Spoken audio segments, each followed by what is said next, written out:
Hey, what's up guys? It's DarkArmedDuelist, and today I'm here with... Silver from Silver TCG. And Silver, what deck did you bring to profile today? I brought my Sky Strikers. So let's go ahead and get straight into it. Before we do, don't forget to like, comment, subscribe. Definitely hit that bell notification so you can come for our notification squad, and check out the Patreon down in the description down below. And Silver, you got any shout outs? Shout out, of course, to my channel, as mentioned earlier, to Silver TCG, as well as, of course, Bud's Place for letting us record here, and my team, Team Shank. Alright, so let's go ahead and get straight on into this.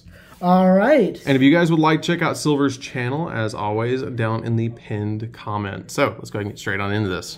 All right, so of course, starting off, we run 3 copies of the best Sky Striker card, Sky Striker Ray. Ray is, of course, the starter of the deck, being able to just link off into our link monsters, as well as having, of course, the 2 amazing effects that you'll probably already know. But for those who don't, the first effect is you can just tribute this monster as a quick effect to summon a Sky Striker from your extra deck, as well as its second effect, if a Sky Striker monster is destroyed, you can then special summon this card back from the graveyard. Continuing on, we run only 2 copies of Rose. Rose can be kind of a brick, that's why we only run 2 copies. However, it's still a really powerful card, just being able to summon itself out whenever a Sky Striker is summoned. So that's it for the Sky Striker monsters. We're going to go ahead and move on into the hand traps. We, of course, run 3 copies of Ash Blossom and Joyous Spring. Still, in my opinion, one of the best hand traps, even though maybe not in this format. And nobody's expecting it. Nobody's expecting it. Definitely not. Then I run 3 copies of Diddy Crow. This is my tier element card. Pretty much, they try to fuse from grave. You just hit their monster, they can't fuse anymore. And this card is so good, too, because it can banish anything. Exactly. And then, of course, to wrap it up, I do run 3 copies of Impermanence for the hand traps, because why not negate your opponent's monsters? Alright, and then continuing on, we do run the DPE package, so of course we have to run 1 copy of Celestial, 1 copy of Dasher, because obvious. And then, of course, 3 copies of Fusion Destiny. There it is. Just to get into DPE, because DPE is one of the best cards that we can run in this deck, and of course, it is one of my channel mascots, as you can tell by the mat. I love playing DPE in all sorts of different decks. Oh, so do I. Plus, DPE can just clear itself off the field for your Sky Striker cards. I mean, why wouldn't you? Exactly. Continuing on, we do run 2 copies of Area 0. Reason why we run 2 instead of 3 is because it's not the best option in this deck. As well, we of course run 1 Terraforming, so practically we do run 3 copies. But for those who don't know what the effect of Area 0 does, it has 2 effects. The first effect is you can target 1 card on the field, then excavate the top 3 cards of your deck to add 1 Sky Striker card that was excavated to your hand, and then destroy that targeted monster or a card or whatever. However, if you do not have a target for the excavation, you don't destroy that card. The second effect is if this card is sent to the graveyard, you can then special summon 1 Sky Striker monster from your deck. That's really good. It really is. That's why we run 2. Continuing on, we do run 3 copies of Widow Anchor. Widow Anchor, of course, being able to take your opponent's monster, and if you negate your opponent's monster's effect, and if you have 3 or more spells in graveyard, you can take that monster.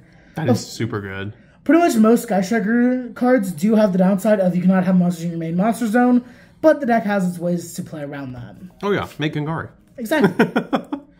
Continuing on to the one-ofs, we run 1 copy of Mobilize Engage. I think this card can come back to 2. What? No, I know. It could. It really could. I was going to skip over it, but really, what is Sky Striker doing right now? It's not. Buy Steals just banish Rose and Ray. I mean, no, I get it. I could see it coming back to 2. This could come back to 2. This card could also probably come back because people would still only play it at 1 or 2 copies. But for those who don't know what this card does, Modules Multi-Roll has 2 really powerful effects. The first effect is you can send 1 card on your field to the graveyard to make your opponent not be able to respond to your spell cards. Then, so you can pair that with your field spell to get your Rose or your Ray to your side of the field. However, its second effect is, of course, the more powerful effect, just being able to set cards in the end phase that are Sky Striker spell cards up to the number of Sky Striker spells activated that turn. So basically, Magical Meltdown mixed with Spellbook of Judgment. Pretty much. Okay. Continuing on, I only run 1 copy of Afterburners. For those who don't know what Afterburners does, it destroys 1 monster on the field, and then if you have 3 or more spells in the graveyard, it destroys 1 trap as well, or spell or trap. However, I do run 1 copy of Jamming Waves as well, because this card can destroy set spell or traps, and if you have 3 or more engraved, you can destroy another card on the field, 1 monster. So you can actually swap this out for a second Afterburners if you want. I just prefer running the one in the main deck. Gives you more options. It does. Continuing on, I also do run one copy of Shark Cannon. Shark Cannon is just a DD Crow for the deck. It targets one monster in your opponent's graveyard, banishes it, but if you have 3 more spells in the graveyard, you can summon it to your side of the field, however, it cannot attack. Would you ever consider running multiple copies of Shark Cannon? I might side. I got you. Alright, so I would probably side probably one more copy of that because I don't think running 3 is optimal. Then, of course, you run one copy of Hornet Drones just to be able to summon a token, which is really powerful. One copy of the brand new Linkage. Linkage is actually really powerful, being able to just tribute one card on your side of the field, or practically just send that card to the graveyard to summon a Sky Striker Ace monster from your deck, or extra deck, I mean. And it also gives your monster a 1000 attack boost, which is just really powerful. And then we do run one copy of Eagle Booster, practically just to make your card unaffected by card effects except for its own. And then it can also be protected from battle if you have 3 more spells in grave. I got you. So that's it for the Sky Striker spells. To wrap up the spells, we do run 3 copies of Foolish Burial Goods and 1 copy of Metal Foes Fusion. The reason why we run this is obvious. We can just send another spell to the graveyard, so this can turn into 2 spells in grave to add to the Sky Striker cards, being able to, if you have 3 or more, activate secondary effects. And the main target, of course, is Metal Foes Fusion, because this card has an effect while in grave that you can just shuffle it back into the deck and draw 1 card. Yep, so basically it's Upstart Goblin. It really is. And then, of course, throughout the main deck, we do run 3 copies of Summon Limit just to slow down our opponent. Oh, that's really good. It is. I was thinking about also running, like, there can be only 1, because we're only going to try to go into machines and warriors, and we're not going to have that many monsters on field while we do it. Yeah, no, I get that. I totally understand that. That's really good. I like the Summon Limit tech. That's nice. And then moving on into the extra deck, we, of course, run 3 copies of Kagari. Kagari is one of the best Link monsters in this deck, if not the best, just being able to, on summon, add 1 Sky Striker spell from your graveyard to your hands. The secondary effect is that this card gains 100 attack for each spell in your graveyard. Continuing on, we do run 3 copies of Shizuku. Shizuku's effect is that during the end phase of when this card is summoned, you can then add 1 Sky Striker spell from your deck to your hand, as long as you don't have a copy of that card in the graveyard already. However, because we don't really run multiples of our Sky Striker cards except for Widow Anchor, that doesn't really become that much of a problem, and we could always set the Widow Anchor using multi-roll, so we can still be able to search multi-roll. Yeah. Continuing on, I run 3 copies of Hayate. How we do damage. This card was actually really good when Mystic Mine was around, because we could always just poke over our opponent's monsters, deal damage. However, that is not really an option right now. But Hayate is really good just being able to attack directly. And then it has the effect of if it deals damage to your opponent, you can send 1 Sky Striker spell from your deck to the graveyard, or just any Sky Striker card in general. Which, during the main phase 2, you can go into Kagari, just add that card to hand if needed.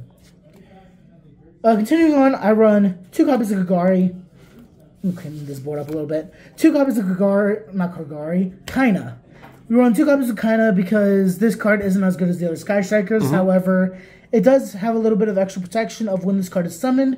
You can target 1 monster your opponent controls. It cannot attack till the end of the next turn. So practically, the main use for this is your opponent attacks into one of your other Sky Striker monsters, destroys it, you summon out your Ray, link Ray into Kaina using its effect, and then you just lock one of your monsters. It also has another effect that doesn't really come up as often, but going into game 3, it can really help. It just says that whenever you activate a Sky Striker spell, you gain 100 life points. That's pretty good. So going game 3, time rules. Yeah, gain 100, pass turn. So Sky Striker has a built-in red resonator. It does. Yeah, that's really good. Do you like 2 copies of it? I think that... Honestly, we don't use Kaina that often at all, but I'd rather have 2 than just 1. I got you. When we did have Helki Fibrax, it made it a whole lot better, because we would have 1 Earth, 1 Wind, 1 water, and 1 fire to help Link climb into access code and just be able to clear fields. Yeah, because you go Needle Fiber into Selene, and then using a effect veiler, and then you could go into access code, and then you have like 4 to 5 different attributes in the grave. Exactly. I got you. But right now, that's not really an option, so I think just having Kainatu is powerful enough, because sometimes, especially in grind games, we will have to use that second Kainatu to protect our own life points. I got you. Then I run 2 copies of Zeke. Most people only run 1 copy, however, I prefer 2, just for the fact of it takes 1 Sky Striker monster and 1, and then any other monster. So let's say you activate a card that takes your opponent's monster, you can then just link into this, and you don't, like, your opponent does not get that monster back. This also has another effect of when it's summoned, you can banish 1 monster on either player's field until the end phase of the next turn. And it also has a third effect, or second effect, where practically you contribute 1 card, 1 monster in your field. This card gains 1,000 life, 1,000 attack, and that is a permanent gain, which is just really powerful. I personally run 1 copy of Dark just to be able to add a little bit more damage on board, as well as take our opponent's monsters from the graveyard. And then, of course, I do run the 1 copy of DPE just to be able to help pop cards on our opponent's side of the field. I got you. And, of course, we do have the beautiful token. Oh, yeah. Well, see, I like the DPE in here because, like, it's just 1 power play that you activate at the very end. Exactly. It's just 1 power card that you activate at the very, very end, and you only have to play 2 bricks for it. Exactly. And it's fine. But yeah, that's it for the deck profile. All right, so thank you so much, Silver, for the deck profile. And guys, don't forget to like, comment, subscribe, and check out Silver's channel down in the pinned comment. And we'll see you guys in the next video. See you later, guys. See ya.